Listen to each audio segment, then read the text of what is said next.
और अपने मियाँ चन्नू के लोगों का प्यार देखकर बड़ी खुशी हो रही है। वैसे अगर देखा जाए तो जैसे मैं अपना लाहौर एयरपोर्ट पहुंचा हूं तो वहां पे भी माशाल्लाह बहुत सारे लोग आए हुए थे और उनकी प्यार मोहब्बत देख के एक अलग सी जो है ना वो जुनून पैदा होता है। तो अभी देखें कि एथलेटिक एशियन एथलेटिक चैम्पियनशिप में 50 साल बाद जो है ना वो मेडल अल्लाह ताला ने पाकिस्तान को दिया। मुस्तकबिल क्या देख रहे हैं? मुस्तकबिल को ब्राइट नजर आ रहा है मजीद आपको? जी बिल्कुल, अगर देखा है तो आगे मेरी वर्ल्ड एथलेटिक चैम्पियनशिप आ रही है, उसके लिए इंशाल्लाह भरपूर तैयारी करूँगा और हमेशा मैंने अपने आप से कम्पीट किया है तो उम्मीद है कि मुझे अपना आप ही टफ लग रहा है तो वर्ल्ड एथलेटिक चैम्पियनशिप में इंशाल्लाह अच्छा परफॉर्म करूँगा। ये बताइएगा, ओलंपिक्स में जब आप गए हैं पेरिस में, वहाँ पे ज़्यादा आपको कुछ ज़्यादा मुश्किल फेस करनी पड़ी है यहाँ पर करनी पड़ी? नहीं, अगर देखा जाए तो वो कहते हैं ना कि जब आप मैदान में उतरते हैं तो कंपटीशन आपके लिए वो बड़ा ही होता है। तो मेरे लिए नहीं, पूरे प्लेयर्स के लिए बड़ा कंपटीशन होता है, तो मेरे लिए दोनों टफ थे। पूरी कौम ने आपके लिए दुआएं की, माँ बाप ने आपके लिए दुआएं की, इस कामयाबी का सेहरा किसको जाता है? देखें, इस कामयाबी का सेहरा जो है ना वो पाकिस्तानी कौम को जाता है, जिनकी दुआओं से अल्लाह ताला ने मुझे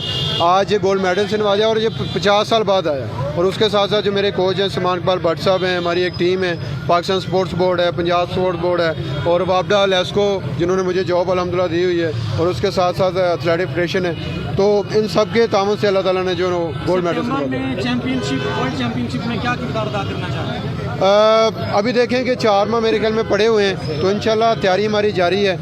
तो मैं ये तो नहीं कह सकता कि मैं ये करूँगा, लेकिन इंशाल्लाह मैं अपने आप को कम्पीट करूँगा। इंशाल्लाह अपने आप को कम्पीट करता हूँ तो अल्लाह ताला हमें ज़रूर इज़्ज़त देगा।